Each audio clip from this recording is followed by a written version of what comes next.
أناجي الحق في ليل بهيم أصدق النجوى وأدعو الله من قلب سليم يطلب التقوى أناجي الحق في ليل بهيم أصدق النجوى وأدعو الله من قلب سليم يطلب التقوى.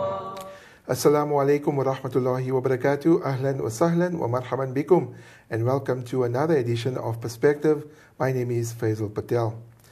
Diary of a Guji Girl has received much fanfare since its release. Authored by Mail and Guardian journalist Qaannita Hunter, the book was runner-up in the South African Blog Awards and also attained second place in the Tribute Awards. The book basically tells the story of just another farm girl in a big city. Now, to tell us more about this book, in studio this evening, we have the author of Diary of a Guji Girl, Qaannita Hunter. Assalamu alaikum and welcome to Perspective. Wa alaikum salam. Jazakallah so much for having me. Absolute pleasure. First of all, this book has intrigued a lot of people. A lot of people have read it. What inspired this book, Diary of a Guji Girl?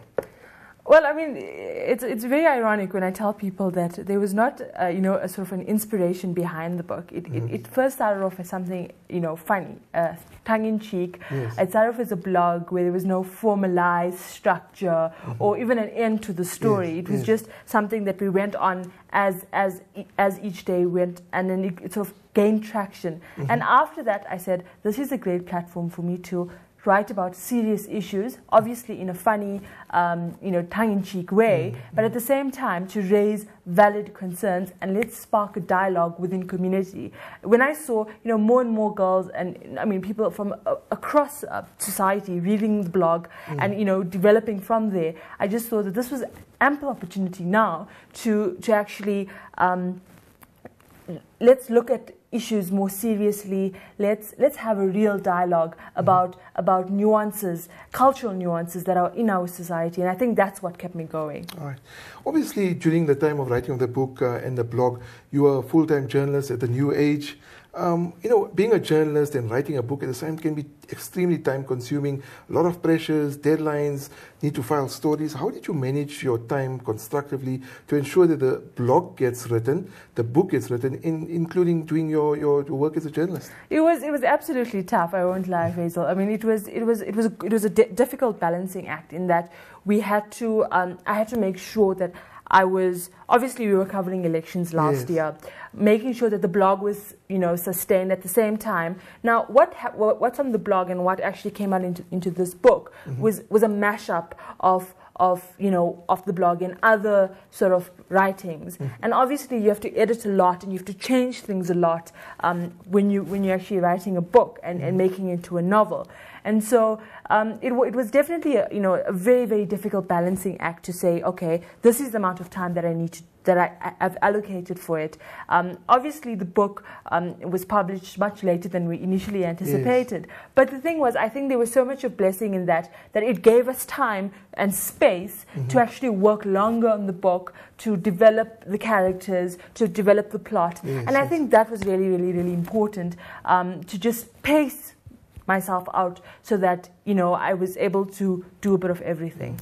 Contrary to what's written in the book, a lot of readers probably perceive that the story revolves around your life. How true is it? No, it's really, really funny, and I always laugh about it because when we launched in Johannesburg 2 weeks ago, that was a question that was often asked. Is this some sort of autobiography? And I said it's nothing further than that.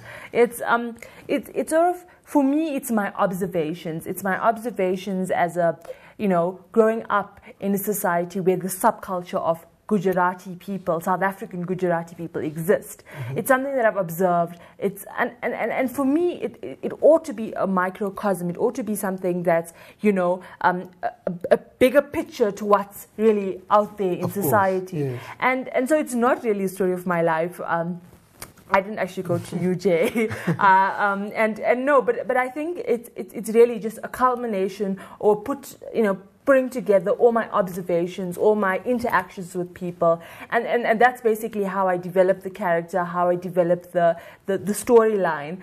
And when people ask me, so it's really nothing about your life, and I said it can, like, I spend my days writing behind a computer or out in the field. This is not my life. But I mean, it's really nice that we can have these discussions, that we can talk about these things and say, you know what, this is this girl that has come from Newcastle to Johannesburg. And there are a million of other girls, or if not 100 other Muslim girls, or other cultures and other religions as well, that come to Johannesburg or go to a big city to study. And they're conflicted between religion, they're conflicted between culture, they're conflicted between being an adolescent. And I think really that was just my intention to just give a very simple story. It's really simple, and I think that's why people sort of related to it, because it was really just a simple story. Okay. Now, obviously, the book has received a lot of fanfare, like I mentioned in the introduction. A lot of people have read it. I know a lot of people have read it. I read it. I couldn't put it down. How has Diary of a Good Girl actually changed your life? Has it changed your life in any way? In one way, towards the end of 2013, so the blog started in mid-2013, and by the end of 2013, it started gaining a lot of traction. Yes. It was really popular at the time. You know, and I'd be stopped in a mall, and someone would be like, what's going to happen next, and what is going to be Amina's next decision? Yes. And I'd sit back, and I'd think to myself, I said, wow, this fictional character really has a bearing on other people's lives. And it also helped me express a little bit of what I needed to express, within myself, in a way that, okay, we have this dilemma. I've been conflicted with perhaps an incident of racism.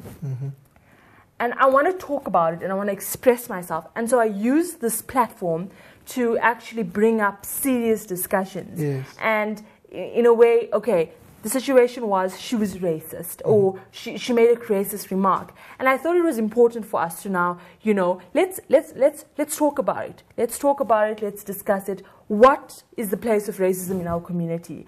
And let's get other opinions. Other people thought she wasn't racist. Other people thought that it was, despicable. And so those discussions really enriched my life. And I think it's been a roller coaster ever since the book was launched last year.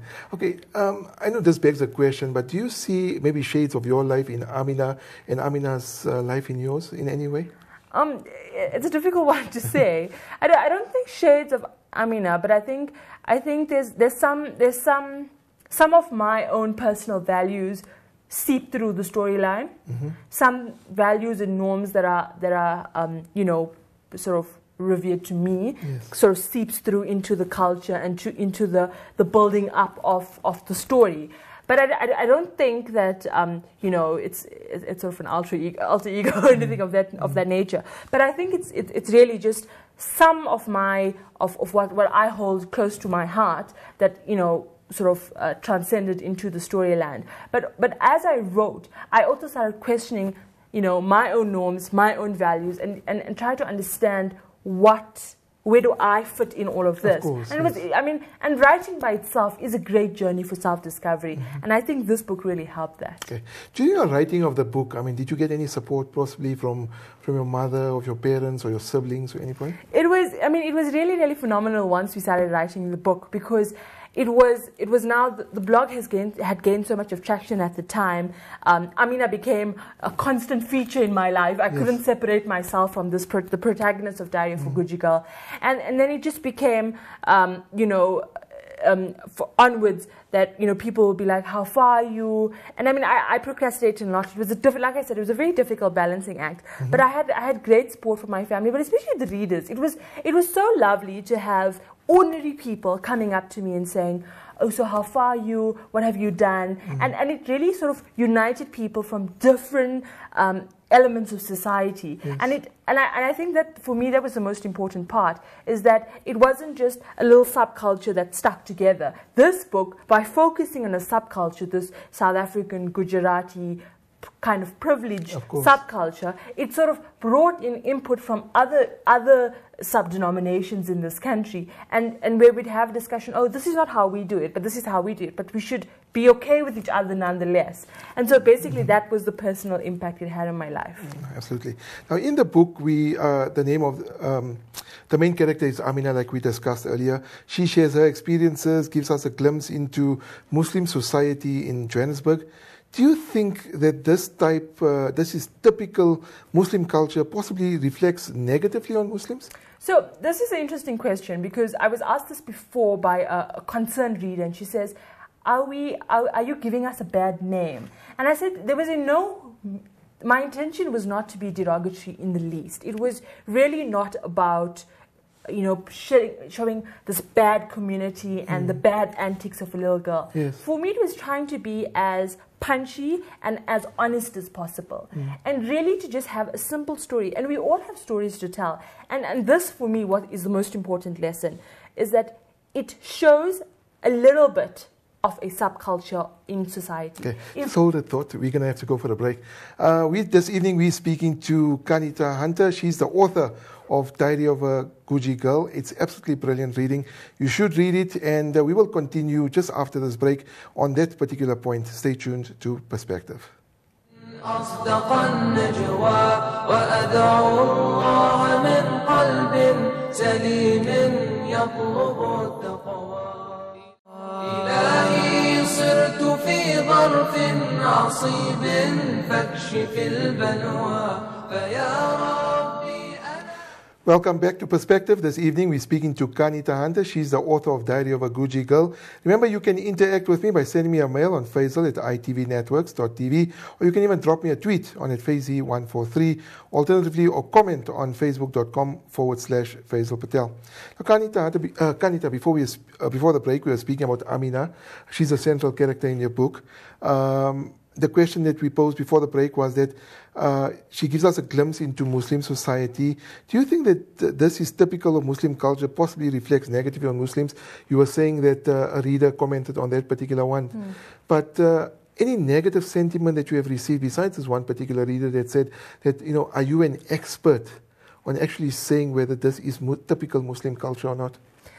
I mean, I did get some part of that sentiment to say that, who are you? Who are you to talk about our culture? Particularly if you want to make it personal, that I have no bearings on this culture. And for me, it was, I'm writing a story about my observations. I'm writing a story about what I've experienced. And you should write a story too. Absolutely. And if we all tell our stories, we can all share different elements of a particular Muslim culture. This is by no means, the absolutely definite, account of how South African Muslims behave, or how a South African Muslim girl, would behave, because we're all diverse in that particular aspect. But that shouldn't hinder us from telling stories, because the more stories we tell, the more we can learn from each other. And we can't write a perfect story. We can't have the perfect character. We can't have the most phenomenal storyline. At the end of the day, we need to expose a bit of our faults, expose a bit of our charm, mash everything up and tell the story. And if you don't like it, that's great. Let's talk about it. What don't you like? What don't you agree with? And if you don't agree with a particular element, let's bring our ideas together and let's have a conversation. Okay. Without being prejudiced to any of the small towns, we know that small towns are more conservative in their approach. Do you think that the ideal character of Amina, is there an Amina in Joburg? Would she go the same route as the Amina from Newcastle, or an Amina from, say, another bigger city like Cape Town? Or do you feel, like I said, again, without being prejudiced to any of the small towns, do you think that the Muslim girls in Johannesburg are more liberal as opposed to the girls in the smaller towns? I mean, it's difficult to make that kind of assessment, but I feel that there's a bit of Amina in every one of us. And I think that's why people, sort of engage with her and, started referring to her as an actual human being. Because at the end of the day, there's different elements of who we are. There's different elements of what we want to be as the ideal Muslimah versus situation, versus culture, versus, whatever Yeah. challenges that we are facing in our lives at the same time. So I think that there is a bit of Amina in every girl, and a lot of people can relate to some elements of this particular storyline. But I don't think that it's this is the story of girls that come from farm towns, because it's not. It's not that, like I said, it's not a definite account of this is exactly what's going on, and this is how it ought to be, because it's not. That's not how it is. Of course, it's about diversity. It's about being different. It's about uniqueness. But again, I think the common trend is that people could identify with certain elements of the character. Of course.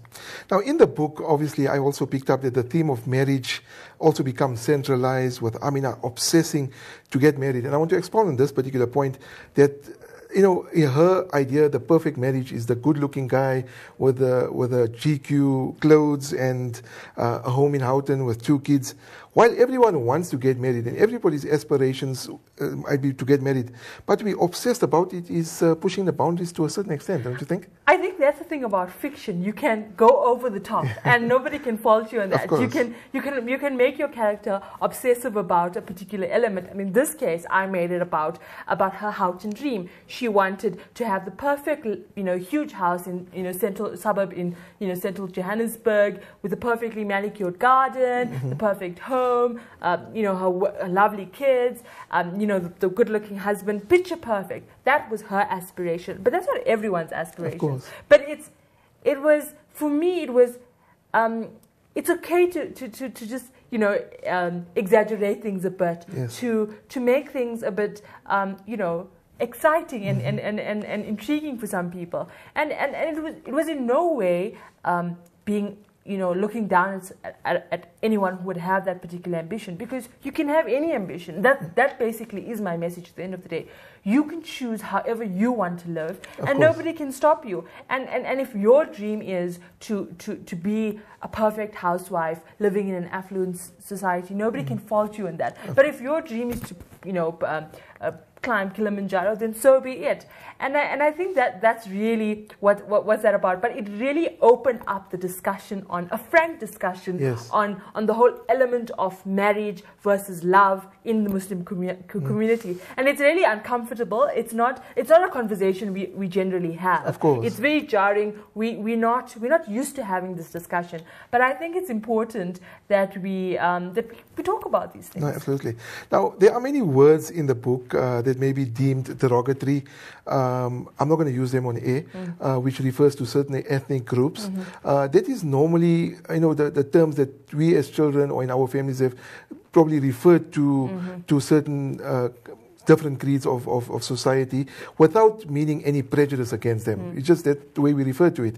Have you got any criticism from that, or for using that words in particular? Not really, and I actively use those words. I actually went and found out what are the derogatory words that are commonly used, and it was important for me to include them. And the reason why was that it gave readers a mirror to reflect, to say, look how terrible this sounds. I'm using these words so freely to describe a fellow Muslim brother or sister. And at the end of the day, it's wrong. And I think I used a lot of extremes, and I used a lot of real uncomfortable situations to actually portray and to guide us to a bigger dialogue. For example, this classism thing, where the character is initially, she's seriously classist. She thinks she's better than everyone else.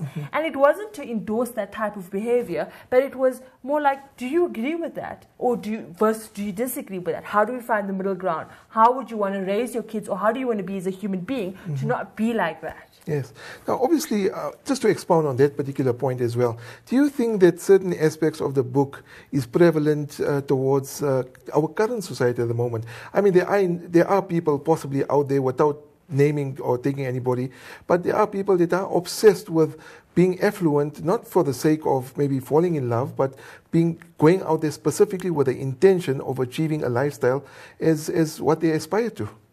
But I think there are those people, but I think we ought to be okay with being okay with them. Of course. You know, having this. Because that's the thing of what makes us diverse. That's what makes us a rainbow nation. That's what makes us, you know, like a proper ummah where we guide people where things are wrong. But at the same time, giving people space to say, okay, this is what I want to be and this is what you want to be. And we may be different, but let's learn from each other. And hopefully, by engaging more frankly with that girl who's obsessed about wealth, obsessed about, you know, things, will now realize, okay, hold on a second, this is not how I ought to be. This is actually a bit you know, futile. It's shallow. And let me introspect a little bit. But at the same time, not coming out in a forceful, you know, almost you know,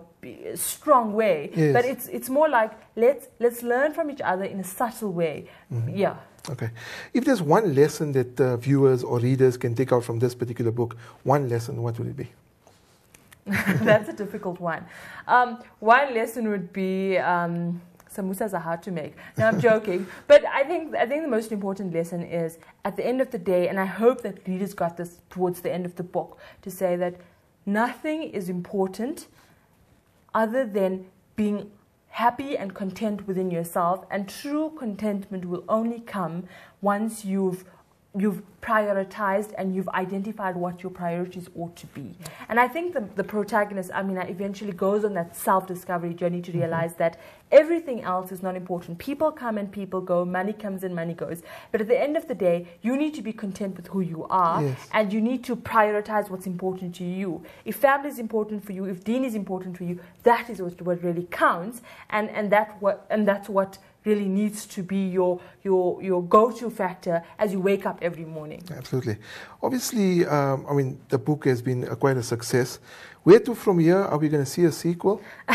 That's a very difficult one. I want to have a break for a little bit and focus on my career as a journalist. It's been a journey. It's really been hectic. We launched last year towards the end of November. Within 1 week, the book was sold out. So it was really you know, tough. We're going, you know, from province to province, going and showcase the book and engaging with people. That's the most important part. But I think for now, it would be just you know, focusing on the book and, you know, talking to people, having discussions, and then inshallah, as time goes by, perhaps maybe a sequel. Okay. And we just got a minute left. Your last thoughts and comments before we conclude? No, I really appreciate, obviously, this time that ITV has given me today. It's been absolutely fantastic, the journey that it has been, engaging with ordinary people, talking about ordinary things, and learning from each other. For me, Diary of a Guji Girl wasn't ought to be, you know, this spectacular work of fiction. It was just a simple story about a simple girl in our simple lives, because there's a lot of things that happen around us, and it's important to just, you know, sit back and enjoy a good laugh. And absolutely. I think if one person laughed by reading this book, my job would have been fulfilled. Qaannita Hunter, absolute pleasure to have you on Perspective this evening. Shukran. And all the success with your book and for future endeavors as well. Jazakumullah. Okay, this is the book that Qaannita is talking about, Diary of a Guji Girl. Absolutely brilliant read. You should go out and get it. And like she said, and she explained, a typical little girl from the town of Newcastle coming into the big city of Johannesburg. Absolutely brilliant read. Go out and get it. Unfortunately, we've come to the end of another edition of Perspective. Remember, you can interact with me via email on Faizel@itvnetworks.tv, on Twitter on @Faizi143, or alternatively, you can even send me a comment on facebook.com/Faizel Patel. From myself, Faizel Patel, and the great team here at ITV, fi amanillah. Assalamu alaikum wa rahmatullahi wa barakatuh. أناجي الحق في ليل بهيم أصدق النجوى وأدعو الله من قلب سليم يطلب التقوى أناجي الحق في ليل بهيم أصدق النجوى وأدعو الله من قلب سليم يطلب التقوى صرت في ظرف عصيب فاكشف البلوى فيا ربي أنا عبد لرد الطيب لا يقوى